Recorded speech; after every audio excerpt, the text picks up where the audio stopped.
secara uh, saya sebagai sejarawan, saya akan melihat bagaimana rempah-rempah menjadi bagian dari perjalanan penting sejarah bangsa ini, dan bagaimana abad ini juga membentuk pola kuliner kita sekarang.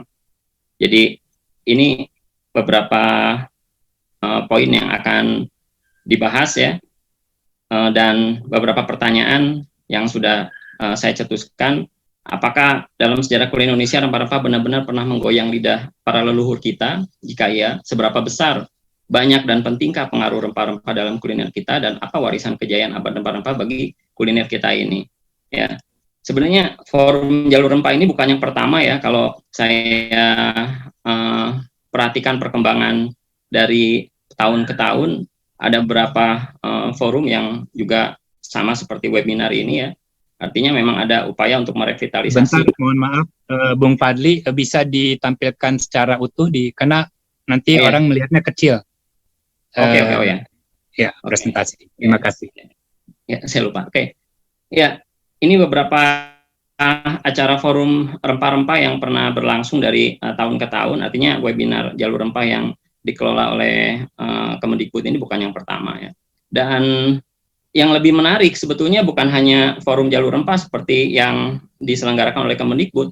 Di dalam tingkat yang mondial, ada penyelenggaraan 500 tahun pelayaran Magellan dan Elcano menelusuri kepulauan Nusantara ya, untuk mencari rempah-rempah. Artinya di tahun 2019 di Sevilla, Spanyol itu ada misi untuk mengarungi bahari untuk menapak tilas perjalanan Magellan dan Elcano. Nah, dan apa yang dilakukan oleh Magellan dan Elcano dan kemudian oleh bangsa-bangsa Eropa berikutnya sebetulnya perkembangan dari apa yang terjadi pada masa awal Masehi. Yang paling penting dari peran Claudius Ptolemy, yaitu seorang geograf yang menghasilkan buku geografi Kehepigesis, ini mencantumkan sebuah kepulauan ya, yang yang memiliki potensi besar gitu, yang diburu oleh berbagai kawasan seperti di Jazirah Afrika, terus kemudian di Eropa ya, dan hingga India dan Cina. Di dalam kitab ini disinggung tentang sebuah komoditas yaitu kamper ya, yang di salah satunya kalau Commiphora mirha itu didapat dari Jazirah Arab dan Afrika, tapi kalau Cinnamomum campora atau kamper itu diperoleh dari Kepulauan Nusantara. Saat itu rempah-rempah identik bukan dengan makanan ya, bukan dengan kuliner, tapi diantaranya untuk membalsem mumi atau mayat yang mereka bahkan mencarinya ke Barus ya, di Kepulauan Nusantara. Terus selain Barus, selain kamper, komoditas rempah-rempah yang juga sangat diburu oleh masyarakat di Jazirah Arab, Afrika, terus Eropa dan India dan Cina, itu adalah komoditas-komoditas ini ya, pala, cengkeh, terus kemudian kayu manis dan pala ya. Dan ini komoditas yang paling dimanfaatkan untuk kebutuhan masyarakat pada masa kuno. Tapi kalau kemudian kita lacak manfaatnya, apakah betul untuk menggoyang lidah leluhur pada masa lalu ya, untuk kebutuhan kuliner kalau kita katakan sekarang ya. Soalnya pada masa kuno rempah-rempah itu ya tidak lebih dari sekedar simbol eksotisme, kekayaan, prestis, dan syarat dengan kesakralan. Seorang filsuf Theophrastus itu mengatakan bahwa rempah-rempah seperti lada dan juga yang lain itu masih banyak digunakan oleh para tabib daripada juru masak ya. Dan di Cina di masa kekuasaan dinasti Han di awal Masehi, cengkeh misalnya itu dipakai dengan cara dikulum di dalam mulut dan biasanya dimanfaatkan untuk membuat untuk memunculkan sensasi wangi di mulut ketika bercakap-cakap dengan pembesar atau bahkan juga dengan kaisar ya. Artinya sifatnya memang bukan diorientasikan untuk keperluan selera makan ya. Dan di Eropa abad pertengahan rempah-rempah dipakai untuk mengawetkan daging ya, dari kebusukan atau menutupi bau amis daging, walaupun kemudian khasiatnya tidak seperti yang kemampuan untuk mencegah dari pembusukan itu ternyata tidak optimal ya. Kemudian rempah-rempah baru mentransformasi cita rasa di Eropa pada menjelang pada masa abad pertengahan itu dengan diterbitkannya beberapa buku masak. Ini ada buku masak Tai Lo Fong yang diterbitkan di Perancis ya, karya Tai Lo Fong, dan kemudian Le Fond de Cury dari Inggris ya. Ini mayoritas buku masak ini menampilkan hampir sebagian besar bahannya menggunakan rempah-rempah ya. Seperti cengkeh, pala, terus kemudian kayu manis dan lain-lain ya. Dan hampir sebagian besar bahan yang dipakai adalah rempah-rempah. Saat itu ada anggapan bahwa rempah-rempah mampu untuk mengubah atau mentransformasi cita rasa kuliner di Eropa pada masa abad pertengahan yang pada masa-masa sebelumnya dikenal sangat suram ya, atau tidak memiliki selera ya. Dengan sensasi rempah-rempah maka terjadi transformasi cita rasa di Eropa pada masa itu. Nah, inilah ketika di masa abad ke-13 hingga abad ke-14 di Eropa mulai bermunculan buku-buku masak ya. Kemudian setelah masa itu mulai muncul suatu obsesi dari orang-orang Eropa ya untuk melacak sendiri di mana letak kepulauan rempah-rempah. Karena pada masa sebelumnya orang-orang India, orang-orang Cina, orang Arab yang lebih dahulu sebelum orang Eropa untuk menelusuri jejak di mana kepulauan rempah-rempah berada ya. Ini di masa-masa sekitar abad ke-15 ya, abad 14 ke-15 orang-orang Eropa sudah mulai bersaing dengan bangsa-bangsa yang ada di masa sebelumnya untuk melacak jejak dari kepulauan rempah-rempah ini. Kita ya, kalau kemudian kita melacak catatan awal dari orang-orang Eropa yang datang ke Nusantara, ini ada catatan dari Marco Polo ya. Dia melakukan pengamatan bahwa negeri Jawa ini adalah negeri yang kaya komoditas ya, lada, pala, spikenard, terus kemudian laos, kemukus ya, cengkeh, yang semua ada di Jawa. Saat itu Marco Polo dan beberapa orang Eropa lainnya itu tidak mengetahui bahwa Jawa itu hanya entreport saja, hanya pelabuhan saja. Karena pusatnya itu nanti ada di Maluku ya, yang kemudian diketahui oleh berbagai pelaut Eropa pada masa-masa kemudian. Di dalam catatan Tome Pires dari abad ke-15 itu ada catatan bagaimana orang-orang Melayu, para pedagang Melayu itu mengabarkan kepada orang Eropa termasuk Pires bahwa letak dari rempah-rempah ya, itu ada di kawasan timur Indonesia ya. Artinya memang ada mulai pelacakan dari orang Eropa untuk menelusuri letak rempah-rempah itu di masa peralihan abad ke-15 hingga abad ke-16 ya. Nah, kalau kemudian kita telusuri bagaimana pemanfaatan rempah-rempah di dalam konteks kuliner Indonesia pada masa lalu, kita bisa melacak dari prasasti atau naskah yang sebagian besar terletak di Jawa ya. Misalnya yang dari penelitian Hedy Hinzler ya, dalam makanan dan minuman di Jawa kuno, ini ada beberapa relief candi yang menunjukkan kemahiran dalam seni boga. Kemudian jenis rempah apa yang dipakai ya? Kalau kita mengkonotasikan rempah itu dengan cengkeh, dengan pala ya, yang ada di kawasan timur, sebetulnya jenis rempah itu banyak. Nanti Pak William mungkin akan lebih detail ya, menyinggung bahwa rempah itu terdiri dari berbagai jenis yang ada dalam tumbuhan seperti buah, terus kemudian akar, batang, ya, daun. Nah, tapi apa yang dipakai dalam teks boga Jawa kuno, ternyata cengkeh dan palai juga nggak termasuk di dalam penggunaan dalam pemanfaatan kuliner ya pada masa itu. Ini ada beberapa seperti asam, jahe, bawang merah, bawang putih, cabai Jawa hingga laja yang paling banyak dipakai oleh leluhur di Jawa kuno pada masa itu. Nah, rempah sebagai pemedas, rempah dimanfaatkan oleh masyarakat Jawa kuno saat itu banyak sebagai pemedas dan penghangat. Ya. ini Hinzler dalam penelitiannya mengatakan hal yang menarik ya, bahwa Jawa kuno, termasuk dalam hal ini boga ya, boga Jawa kuno, yang dimaksud adalah periode sebelum tahun 1600-an, ya, sebelum abad ke-17. Ini adalah era prasambal, di mana makanan yang berlaku, dinominasi berlaku warna kuning dan bukan merah. Merah itu dari efek cabai, kuning ini dari mana? Nanti kita akan lihat di halaman berikutnya. Ini ya, evolusi penghangat dan pemedas ya, dari mulai jahe, cabai Jawa, lada, terus kemudian cabai. Nah ini bagaimana jahe dipakai sebagai penghangat dan pemedas, banyak sekali disebut dalam naskah kuno ya, termasuk dalam Kakawin Boma Kawia ya, ada sambal jahe. Jadi bahan untuk membuat sambal dari jahe. Kemudian yang paling tua sebelum adanya cabai yang kita kenal sekarang, cabai Jawa, ini juga banyak dipakai oleh masyarakat Jawa kuno.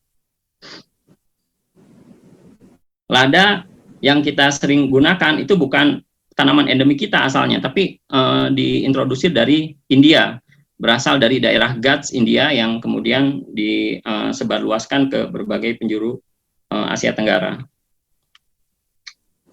Nah, baru kemudian di abad ke-16 yang dikatakan oleh Hinzler tadi itu memang terbukti bahwa kapsikum atau jenis cabai-cabean yang kita kenal sekarang ini memang diintroduksi dari benua Amerika oleh para pelaut Spanyol dan Portugis. Ya.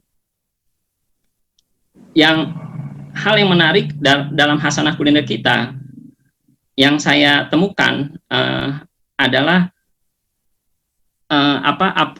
rempah sebagai pemedas dalam naskah masa kuno Bali Dharma Caruban. Ya.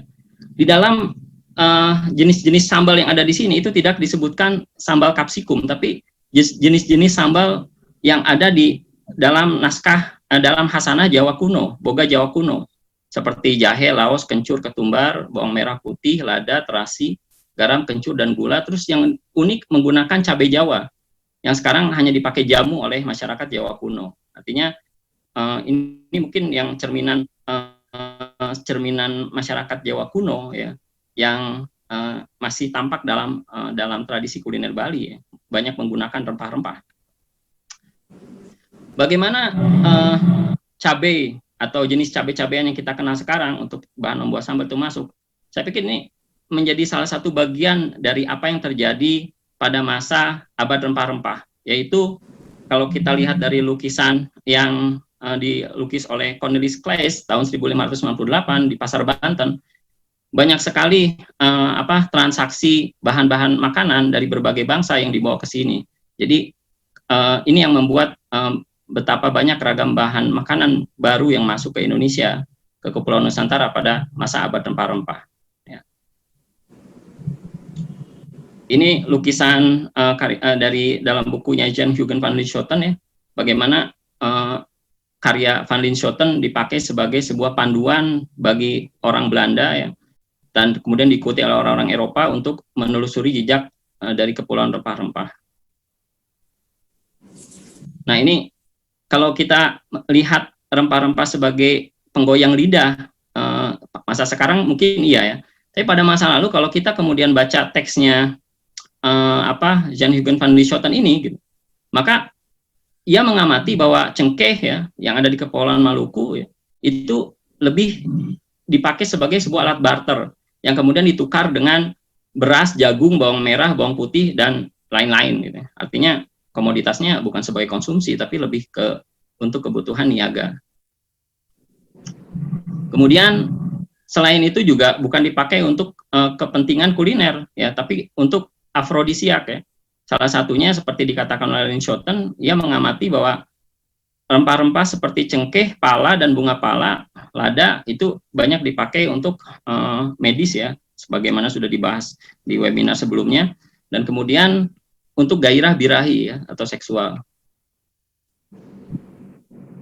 Nah, kurang lebih seperti ini ya, apa yang terjadi pada abad rempah-rempah. Kita tidak bisa melihat rempah-rempah hanya sebagai sebuah peristiwa endemik di Indonesia, tapi juga bagian dari sirkulasi global. Kalau kita membaca apa yang diteliti oleh para peneliti, oleh sejarawan yang melakukan penelitian pada ekspedisi Columbus, maka kita bisa melihat pertukaran bahan-bahan makanan pada abad rempah-rempah ini ya. apa yang diterima oleh Indonesia dan apa yang dikeluarkan Indonesia ke berbagai benua di dunia, ini merupakan sebuah bagian dari pengaruh abad rempah-rempah. Ya, jadi kalau kita lihat apa yang menggoyang lidah para leluhur dari masa abad rempah-rempah, itu adalah pengaruh pangan dan juga kuliner lintas benua. Ya, kita lihat ada pengaruh pangan dari India di Nusantara. Ya, jahe, lada, bawang, jintan, ketumbar, itu adalah tanaman-tanaman endemik dari India yang kemudian disebarluaskan juga ke Nusantara. Untuk pengaruh pangan dari Tiongkok juga jangan pernah lupakan, ini terjadi pada masa abad rempah-rempah juga ya, bawang putih, kedelai, dan lain-lain, termasuk juga bahan-bahan makanan beradjektiva Cina seperti pacar Cina, ubi Cina, kucai, lokio, lengkeng, hingga cincau, ini diintroduksi juga dari Cina.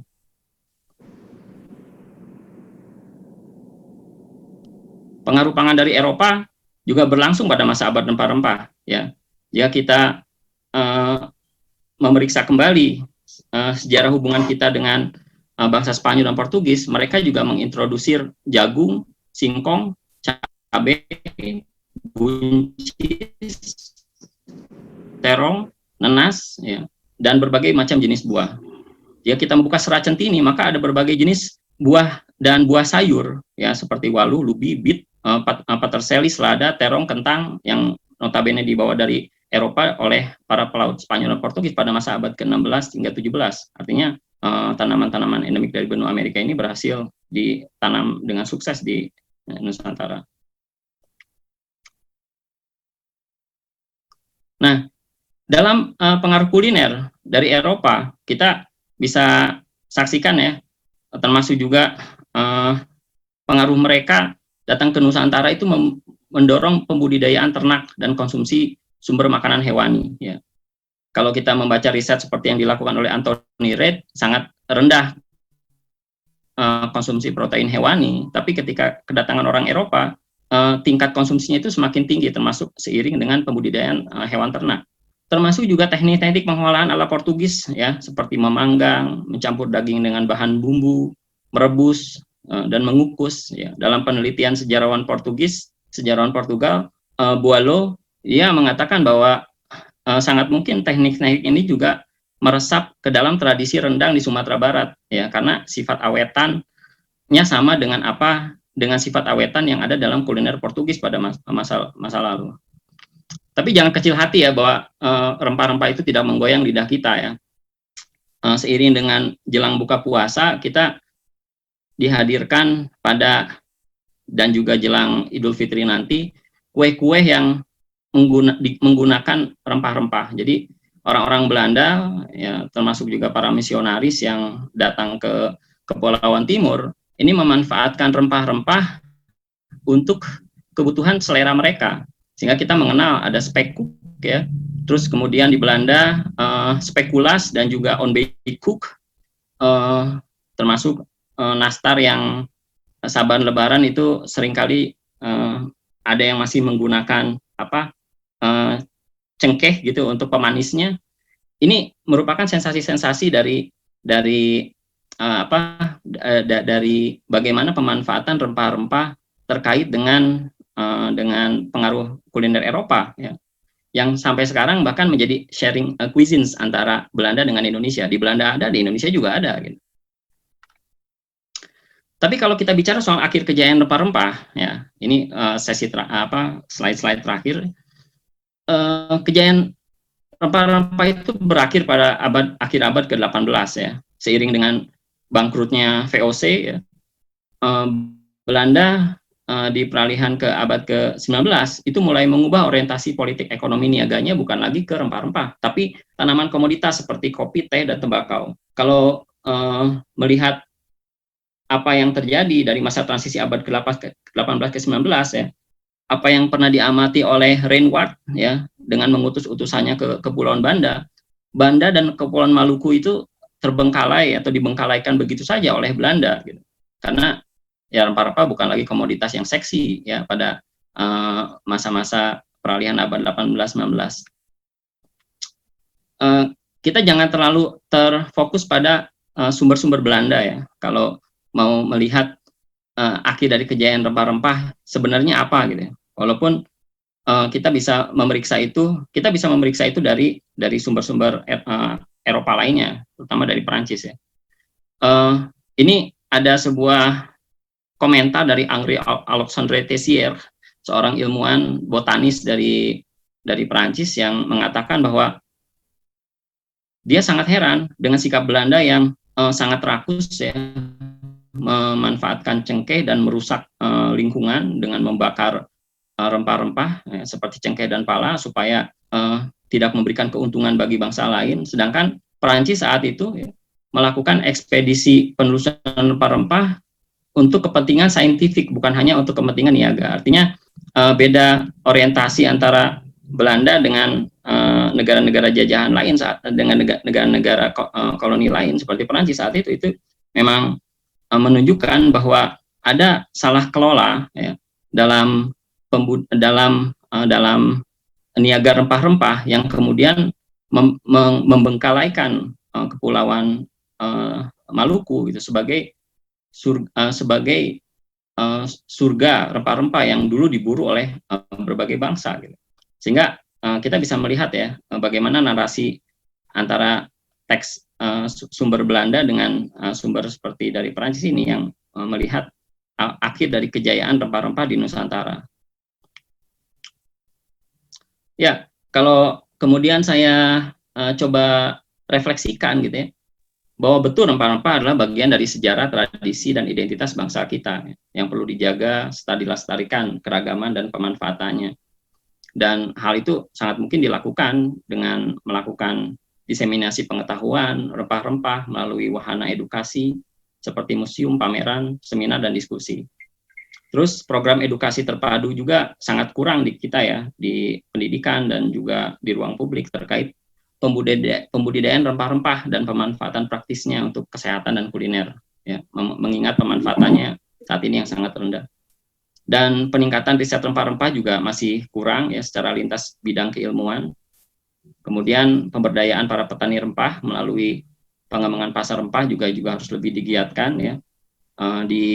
Saya beberapa hari lalu ngobrol dengan Pak William Mongso, paling masyarakat kita ini kalau yang dibeli di pasar atau di warung nggak jauh dari lada, terus kemudian atau merica, terus kemudian laja, asem, ya, cengkeh pala. Kalau kita lacak di pasar tradisional ya nggak semuanya tersedia. Pemberdayaan sektor industri rempah juga ditujukan untuk menjaga keberlangsungan biodiversitas ekosistem rempah dan kuliner Nusantara. Sepertinya ini yang ingin saya sampaikan ya pada sesi saya, dan mungkin Pak William akan lebih